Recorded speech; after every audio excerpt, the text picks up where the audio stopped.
Bai Hua Fofa adalah dharma yang mendalam dan diuraikan oleh Master Ru.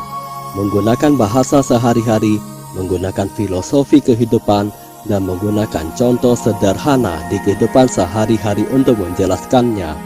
Di dalam Bai Hua Fofa, kita bisa memahami teori dharma yang mendalam dan memunculkan kembali sifat kebudayaan kita semua untuk mengubah nasib kita. Silakan menonton Bai Hua Fofa Master Ru.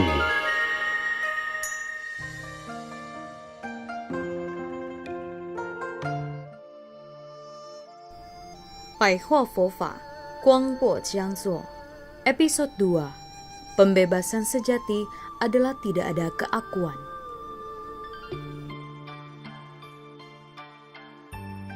Jangan mudah terpengaruh oleh lingkungan luar Anda. Jangan karena mereka melakukan sesuatu, lalu Anda mengikuti perbuatan mereka. Itu namanya mudah terpengaruh. Anda harus membersihkan segala karma lampau Anda. Artinya, Anda harus membersihkan semua karma masa lampau yang telah dilakukan. Anda harus membuat karma lampau ini menjadi bersih kembali. Dengan begitu, hati dan pikiranmu akan menjadi tenang. Itu artinya Anda telah mengikis karmamu. Artinya, Anda telah melunasi segala hutang karmamu, menenangkan hati dan pikiranmu. Saya tidak akan membuat karma buruk baru lagi. Manusia bisa menjadi seorang Buddha. Penderitaan bisa berubah menjadi kebahagiaan. Seseorang yang senantiasa menempatkan Buddha dan Pusa di dalam hatinya setiap hari, maka seberat apapun masalah yang ia hadapi, ia akan tetap berbahagia. Jika Anda keras kepala dalam melakukan sesuatu, misalnya, jika kamu tidak mampu melakukannya, tapi masih bersikeras ingin melakukannya, itu namanya keras kepala dan nilai keluhuranmu akan menghilang. Dengan kata lain, kamu tidak akan mendapatkan balasan atas kebaikan yang pernah kamu lakukan. Coba perhatikan, barang siapa yang keras kepala dalam melakukan sesuatu, maka ia tidak akan mendapatkan balasan baik atas perbuatannya. Contohnya, ada seorang anak yang berkata kepada orang tuanya kalau dia sangat menginginkan mainan ini. "Mah, saya ingin mainan ini." Lalu dia merengek dan menangis di rumah.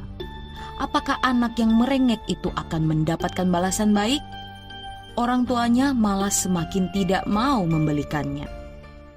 Sebaliknya, jika anak itu mengerjakan PR sekolahnya dengan baik, "Ma, saya mendapatkan nilai 98, saya minta dibelikan mainan itu ya." Anak pintar, mama akan membelikannya untukmu. Benar kan? Jadi, jangan menjadi seseorang yang keras kepala. Keras kepala adalah seseorang yang terobsesi menginginkan sesuatu dengan sangat. Praktisi Buddhis perlu membina dirinya hingga mencapai tidak lagi berpikiran terbalik dan tidak menghayal. Apa itu menghayal? Berusaha mendapatkan sesuatu yang mustahil untuk didapatkan. Apa itu berpikiran terbalik? Anda mengatakan salah pada sesuatu yang benar. Anda mengatakan benar pada sesuatu yang salah.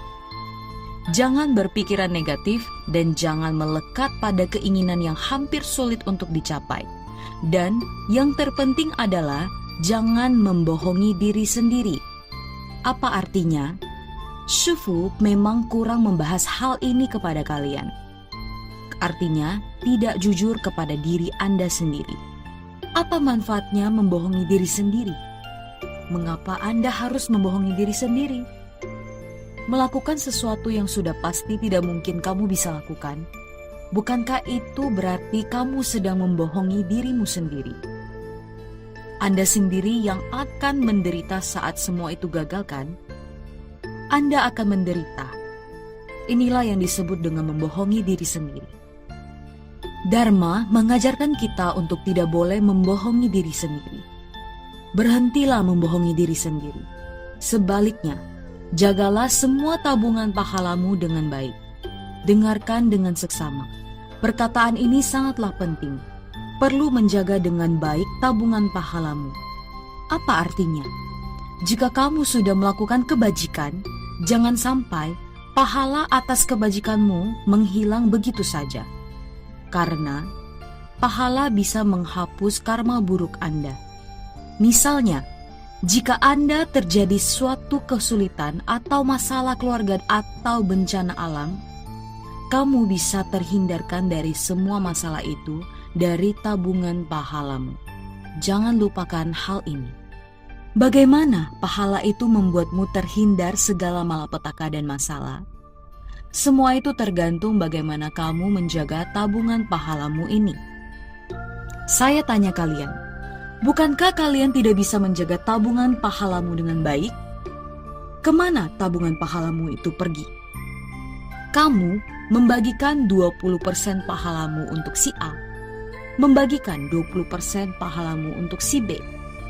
Lalu, Anda menggunakan 5% pahalamu karena kesalahan yang telah Anda perbuat.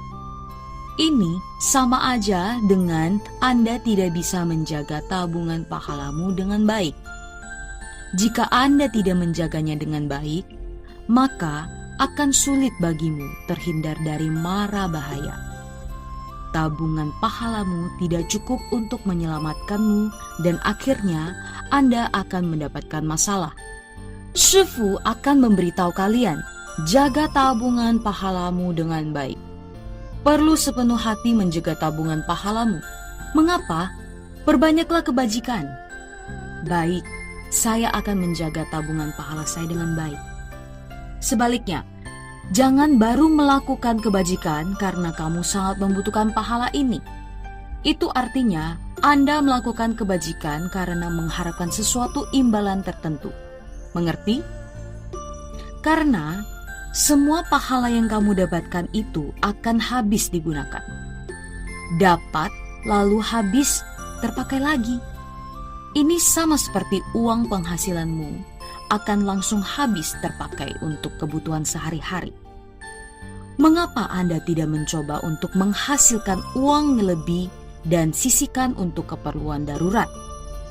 Jadi, Anda perlu melakukan kebajikan dengan tulus dan menjaga pahalanya dengan baik untuk mengembalikan sifat dasarmu.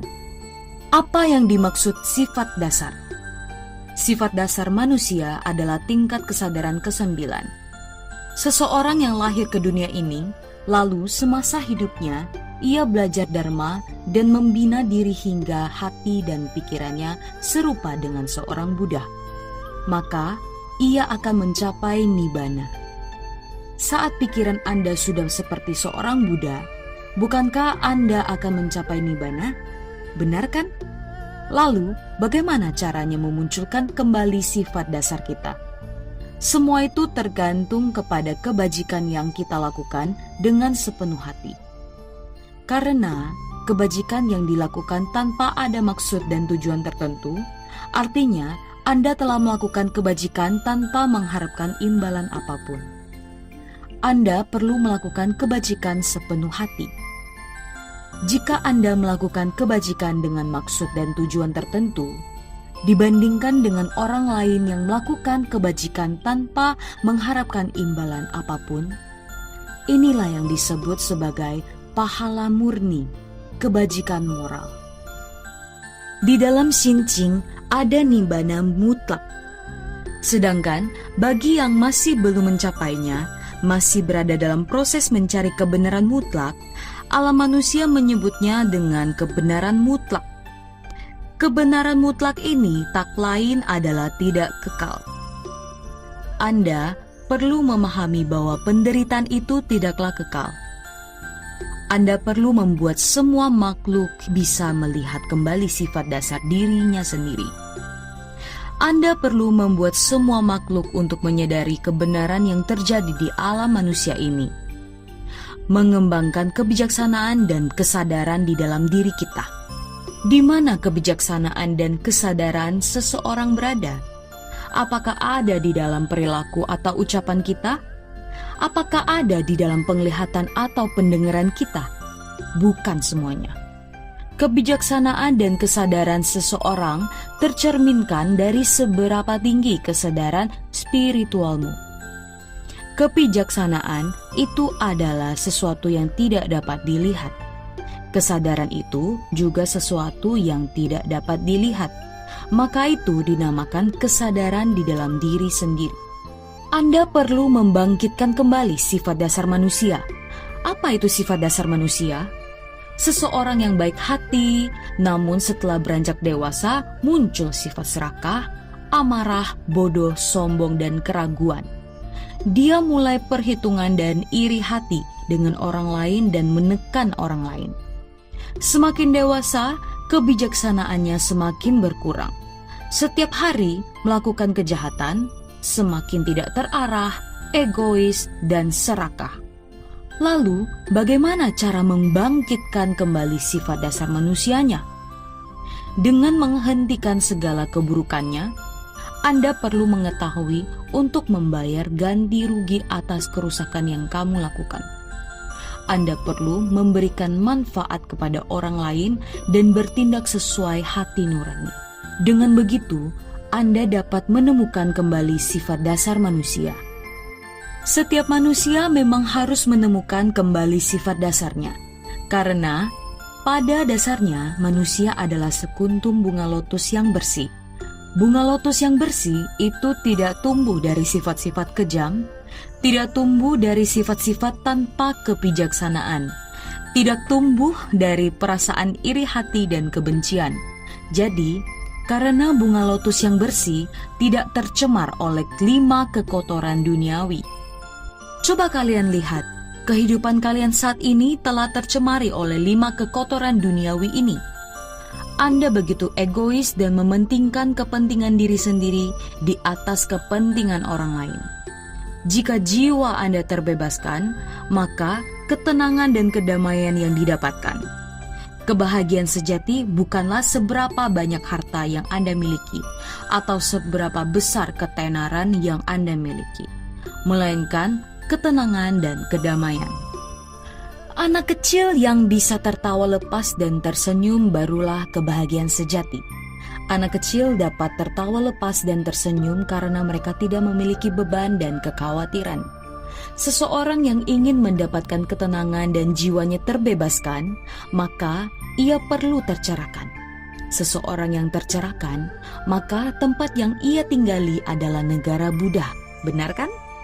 Saat Anda berkumpul bersama dengan para praktisi Buddhis, bukankah kalian telah berada di negara Buddha? Jika semua orang yang berada di dalam kuil sembayang dan membaca parita, bukankah kuil ini mungkin adalah sebuah negara Buddha? Benar kan? Mereka makan bersama ketika lonceng berbunyi di pagi hari, mereka bangun dan membaca parita bersama-sama. Benar kan? Bukankah mereka sudah tinggal di negara Buddha dan tidak tercemar oleh 5 kekotoran duniawi? Tidak menilai seseorang dari rupanya. Kita tidak boleh menilai seseorang hanya dari penampilan luarnya saja. Apakah kalian mengerti apa artinya? Jangan hanya karena kamu berumur lebih dewasa dan dia lebih muda, lalu kamu kesal kepadanya atau menyukai orang tertentu. Ini adalah ciri-ciri orang yang menilai orang lain dari penampilan luarnya. Anda harus menilai orang lain tanpa perbedaan, menggunakan pemikiran seorang Buddha yang adil melihat semua makhluk, menggunakan kesetaraan hati untuk menjalani kehidupan sehari-hari. Dengan begitu, pikiran Anda adalah tanah suci agar kalian mendapatkan tanah suci ini. Buddha pernah mengatakan, melihat orang-orang yang usianya lebih tua sebagai orang tua Anda, melihat orang-orang yang usianya jauh lebih muda sebagai anak-anak Anda, melihat orang-orang yang sebaya sebagai saudara kandungmu. Dengan begitu, Anda akan memiliki kesetaraan hati. Shufu memberitahukan kepada kalian, jika Anda ingin memiliki tanah murni di dalam hati Anda, Maka Anda harus meninggalkan segala rupa, membuat hati Anda menjadi tenang dan bahagia. Dengan begitu, Anda bisa menjalani hidup selayaknya seorang Buddha. Apakah kalian mengerti? Apakah kalian mudah menjalani hidup ini? Tidak mudah. Terlalu banyak yang Anda pikirkan hingga membuat kalian sulit berbahagia. Jika saja kalian bisa melihat kehidupan duniawi ini lebih sederhana, maka kalian akan hidup lebih bahagia, kan? Berpikiran lebih sederhana bisa memberikan kebahagiaan. Jika ingin hidup bahagia, sederhanakanlah cara berpikirmu dan kembalilah pada sifat dasar manusia itu sendiri. Terima kasih semuanya.